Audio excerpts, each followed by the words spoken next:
At the end of part 2, it is clear that Mary Beth used the gunshot to blow up Victor Crowley's face. Taking him dead, she leaves that place. But we notice Crowley is still alive.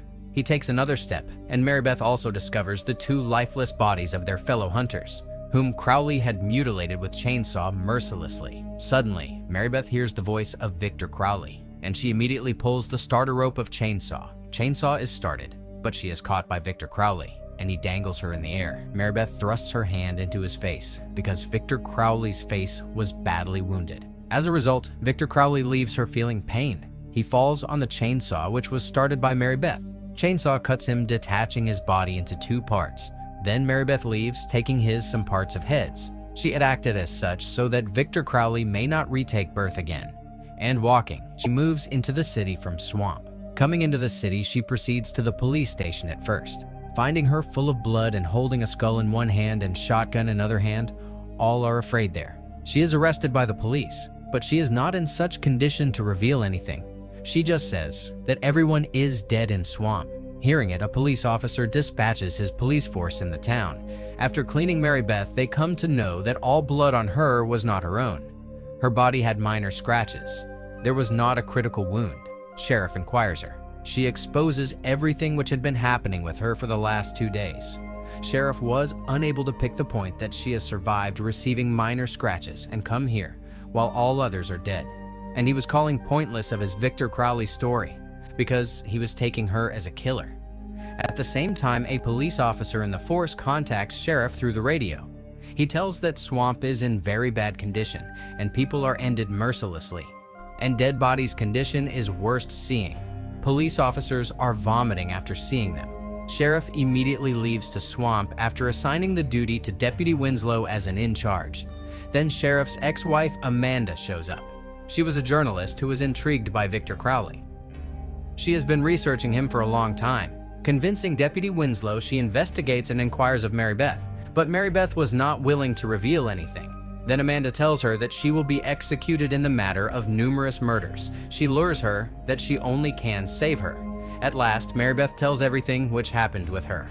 Mary Beth was sure that she has finished Victor Crowley, but Amanda informs her Victor Crowley's ghosts are called repeater in the world of supernaturalism, and they cannot be finished. He has to reawaken at any cost. But Mary Beth was sure that she has killed Victor Crowley. On the other side, emergency medical services had reached in Swamp, and they were collecting the dead bodies of everyone. They also get the dead body of Victor Crowley there. Sealing it, they also take it in the ambulance. The night falls while collecting the dead bodies, but few dead bodies were still left. Randy was working in the ambulance comfortably. He hears a sound. As he turns his face, Victor Crowley blows up his face with an electric shock machine touching on his face. Hearing a noise, police officer goes there for checking. Coming out from the ambulance boat, he is proceeding towards him. He empties his loaded gun, firing on Crowley. As a result, he has fallen down, and Deputy Hamilton takes him dead. And then Crowley is reawakened. And then Deputy Hamilton contacts Winslow, but he is killed by Crowley before telling anything. On the other side, Winslow only hears his shrieking, and hearing the loud noise, Amanda understands that Crowley has come back. She says that she knows how can Victor Crowley be finished. She asks Winslow to release Mary Beth, but he does not agree with her. On the opposite side, Crowley was killing the doctors and police officers one by one. Winslow was also hearing the shrieking of dying people. Trusting on Amanda, he releases Mary Beth. At that time, Sheriff with his team also arrived there.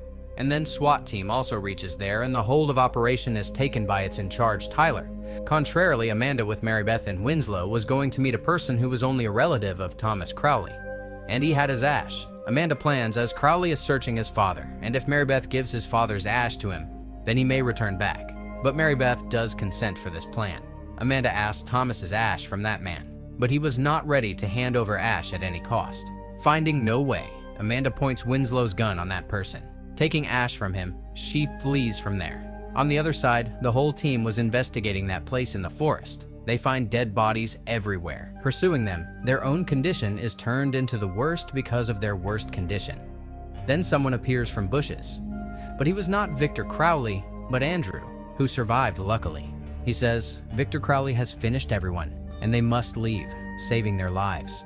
Hearing him, Sheriff is nearly to call military. but Tyler breaks off his radio saying he himself can handle this situation. Suddenly, there is stirring in the bushes. Then they begin indiscriminate firing. After firing, Tyler moves ahead for discovering. Then he finds a wild baby animal. Then Crowley's voice is heard at the front side, and they move backward. They reach at his house, but every step was being taken by them carefully. Coming from a side, Crowley kills a police officer, while another officer is pulled towards him, trapping in a hook. In return, all fire their guns on him. In spite of it, he was pulling him.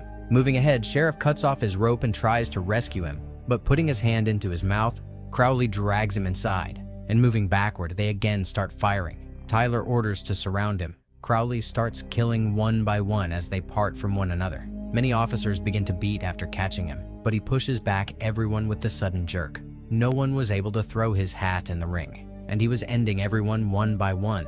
Firing was also not affecting his body while the gun was emptied, so the fighting is started between them. Without giving any chance, Crowley begins to pull his backbone. Then he takes out his spine from his skull. Noticing it, Cody fires a rocket launcher at him. Consequently, Crowley's whole house is perished. Then Cody celebrates, thinking he has killed Victor Crowley. But Victor Crowley comes at the front. Then breaking his arms and feet, Crowley also kills him. Seeing an opportunity, Marybeth, Andrew, and Sheriff board the ambulance boat heading there. Sheriff contacts military through boat radio. He says, many gunmen had attacked us. He has to tell a lie because hearing the name of Victor Crowley, no security was sent here. They were thinking secure in the ambulance boat. Then Crowley begins to cut the boat using belt sander. Crowley creates a large hole in the ambulance. There's a hammer placed in front of Andrew, and as he reaches for it, Crowley captures him. Hitting on the hand of Victor Crowley, Mahala saves the life of Andrew, and Amanda with Winslow and Marybeth reach at Crowley's house, calling Crowley loudly. Hearing her voice, Crowley leaves from there. Meanwhile, Sheriff also recognizes the voice of Amanda. He comes outside to call her, but catching him, Crowley distorts his face. Sheriff's gun is fallen before Mahala, and she thinks that it is easy to pick up. Victor Crowley catches his hand as she begins to take it. Then Andrew just sees her dying silently because of being helpless. Amanda is calling Crowley loudly, and he reaches there. Amanda hands over the ash of Thomas to Marybeth, and Crowley is a little relaxed seeing the ash. Keeping the ash before him, Marybeth apologizes on what her father had committed with him. Crowley moves ahead to lift the ash, but Winslow begins to shoot him, thinking as he is going to harm Marybeth. He empties his 2 gun bullets on him, then he thinks he is dead. While standing, Crowley mutilates him. Then Amanda quickly picks up ash and throws it beside Marybeth. She asks her to hand this ash again to Crowley. Then Crowley also catches her, and he also kills the poor researcher who was researching him for a long time. He decapitates Amanda. After killing her, he hangs Marybeth with a tree. 2 days later, he is nearly to finish her. Then Marybeth breaks that pitcher, throwing on him, and the ash of Crowley's father throws on him. As that ash touches his body, Crowley begins to melt. He is much melted. Then Marybeth sets her free, cutting the tree branch. Picking the shotgun, she waits for his reawakening. But destiny turns its face now, and he does not awake. And she fires on the remained body parts of Crowley. And Crowley is finished here, because his bones had been burned. On the other hand, Marybeth's condition was deteriorating. Then military officers also approached there. Now we observe dying Marybeth, whose heartbeats were not working accurately. And this movie completes here.